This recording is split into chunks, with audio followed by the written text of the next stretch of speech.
What's good, YouTube, and welcome to the house. This is a combination I don't think I've ever seen before in the Top Cut. A combination of Invoked and Infernoids. 5th place at a 270-man regional, Samuel Craig. We'll get into his tournament report in a second, but I just want to say some initial thoughts real quick. Of course, the pilot matters way more than me. I really like this because if you're able to mill an Alistair and an Invocation, you're able to eat up a normal summon that doesn't necessarily matter as much in this deck as a pure Lightsworn deck would. Like, yes, you want to normal Raiden sometimes. You definitely want to get to Decatron if you can. But Alistair's a super powerful normal summon in this deck, and with 3 ogres to mill for Mechaba as well, I really like the synergy. I really like where this is going. Let's go ahead and get into this man's tournament report over my words, and then I'll say my thoughts on it after we get through the deck list. There's the list. My matchups were Dark Magician, I finished 2-0. So starting out with the Dark Magician, it sounds like. Spirals 2-0, Spirals 2-0. These games, Imagination was always really clutch. If you could resolve the card, it not only simplifies the board with Nts, but you're able to have your entire graveyard set up. It's basically Shadow Fusion 20 times over. He's referring to Nts baby down here, and she is a really good send when you manage to use that off of Void Imagination. Let's continue. Spirals 2-1. I lost a game opening nothing but Noid monsters and hand traps, which just kind of happens with the deck sometimes. Beat Trickstars 2-1 after that. And the loss of the tournament. Trickstars 1-2. This match I lost to the guy who ended up taking the event. I realized I heavily underestimated Trickstar going into the event and was not prepared with a real strategy to beat them or any real side deck options. He then proceeds to play another Trickstar player, 2-1s him. Game 3, he opened up with set 4 pass. One of them was anti-spell, and I opened up all spell cards. So I set all my spell cards and passed. He used Scapegoat to make Borreload, and I was able to activate the Imagination I had set down, and the game snowballed from there, basically in his favor. My last round was against Spirals, nothing super noteworthy, although he played super conservatively, trying to play around evenly matched, which I wasn't able to get before the event, but I definitely would have played it if I was able to get it. I wouldn't play Future Fusion. I just couldn't think of anything better to put in that I owned. I would play a 3rd Ash or some evenly matched over that card.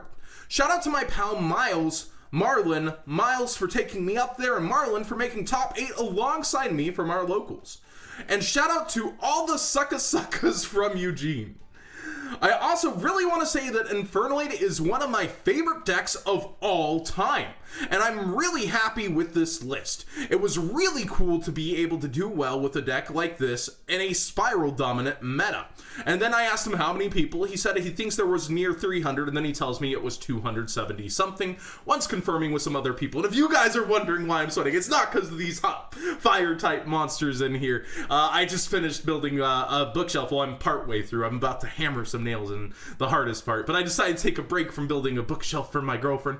But rather than that, this beautifully built deck list. I really like the Invoked. I had called it to be one of the best decks in this format, the Invoked engine, because it was tearing it in the last format alongside Trickstars and Spirals, and the only deck to consistently top both of the full power Spiral dominant YCSs. Trickstar actually faded out, and I think the Burning Abyss deck came in. So this is just super interesting to see. Let's get into it. 3 Alistair, 2 Ash Blossom, as if you needed more Purgatrio action. Triple Fairy Tale Snow, oh, she's so powerful still.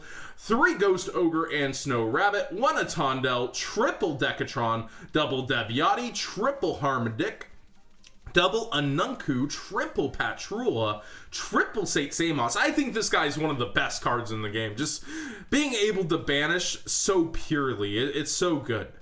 I can't get over it. It just has to attack an opponent's monster, and then you banish one card on the field. Non-targeting, just banish one card on the field.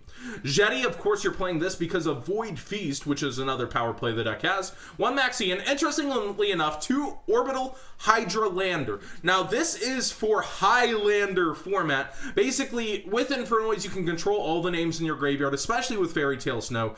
You're not able to summon this if you have different monsters in your graveyard, but you have to have 5 or more monsters in your graveyard and no monsters in the graveyard with the same name.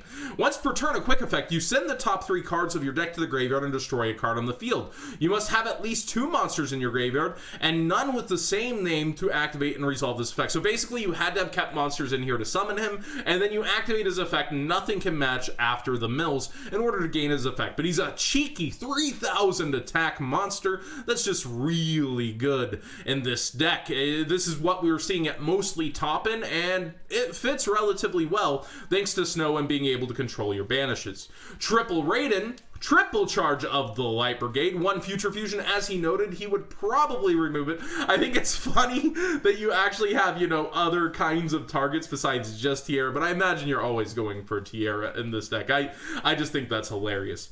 We've got 2 Invocations instead of 3. I wonder what his reasons are for not maxing out on it. Maybe because it's the recyclable part of the engine. He also does actually play 3 Meltdowns along with this, despite no terraforming, so he is looking to get to Alistair more often than not in the deck. He's not just splashing in the Invocations in Alistair, but putting in the field spell. That 3 left arm offering, though, you never want to get ashed on this card if you can help it. We've got the 1-for-1 triple Pot of Desires, 1 That Grass Looks Greener, triple Void Imagination. Probably the strongest card in the game still at this point. I don't want to overhype the card, but this card is just insane as he spoke about it. This card now with basically you got to power up from the Megatons, and we haven't seen it in a lot of decks because not too many Infernoids have been topping, but the ability to just send down and rain down pops on the field is almost a field wipe for the monsters.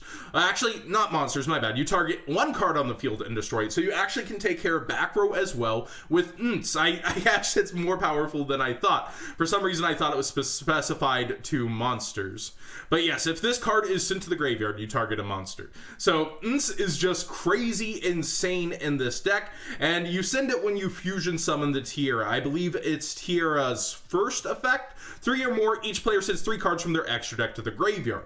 So it's basically the easiest effect to pull off, and you can rain them down, and if you ever need to recycle a resource, you can rain down Omega as well. We've got, along with that, 3 Void Vanishment. I believe this helps you get to any Void spell and trap card from your deck. Yep, any Void spell or trap card from your deck to your hand, except for Vanishment or Null and Void, as if.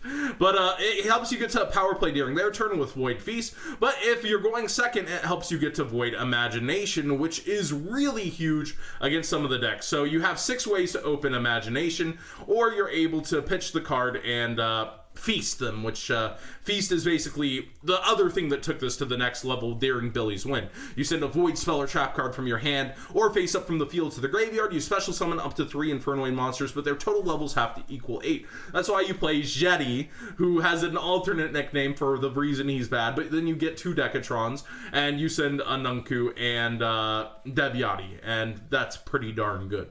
In the side deck, we got Kaijus. We got a Dogoron and a Gamma Seal, alongside a Sticky String, and yes, there is the Slumber as well. We've got 2 Ghost Reaper and Winter Cherries. I think that's an interesting pick, but it feels like he has room to flex in the extra deck with how his deck plays. We've got the Dragon Buster in the side to go in, and the Helix. I'm surprised the Helix was sided instead of mained, but well, never mind. I'm being stupid because the Ghost Reapers are over here. I was gonna say he could just shove this down in there, but I guess he's not maining these. There's no reason to do that. I derped. My bad. We got triple Cosmic Cyclone, 1 Dark Hole, double Magical Spring, and a Raigeki. So 3 field wipes, just trying to clear the board and do as much damage as possible, which Infernoids are very good at. And the extra, those we talked about, the Tierra we talked about. We've got double Mechaba and double Purgatrio. Purgatrio is such a game-ending card. It's a Azura Priest with Big Bang Shot that can attack all your opponent's monsters. It is crazy And it gets a buff for each card your opponent controls.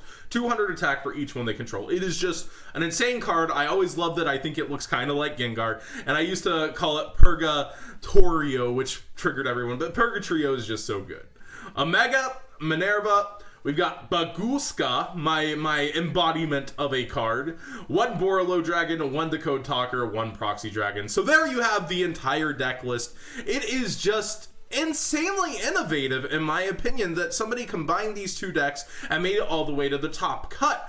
I don't believe I have seen these two in combination in the top cut before, if I'm not mistaken, at least on my channel. So tell me down below if somebody else has accomplished this, but I do think it's the first time I've seen these two together, and I really do like the theorio behind it, that you have so many ways to open Alistair, as well as the ability to mill Alistair and Invocation throughout the duel and get free pluses there, and establish even more board presence after you do your Infernoid plays. I think it's really cool. It's really... Actually, it's just awesome. I really like this synergy, and it's good to see Infernoid slam one home alongside Invoked, two decks that have kind of been trying to break the ceiling during this format. Infernoids was doing very well in the OCG, and we hadn't seen it so much here, but they've got 3 grass, so it's much more understandable for them. We gotta risk it with Left Arm Offering. So again, a huge congrats to Samuel Craig. Great job, man. This is just a great deck overall, in my opinion. A huge 5th place at a 270-man regional.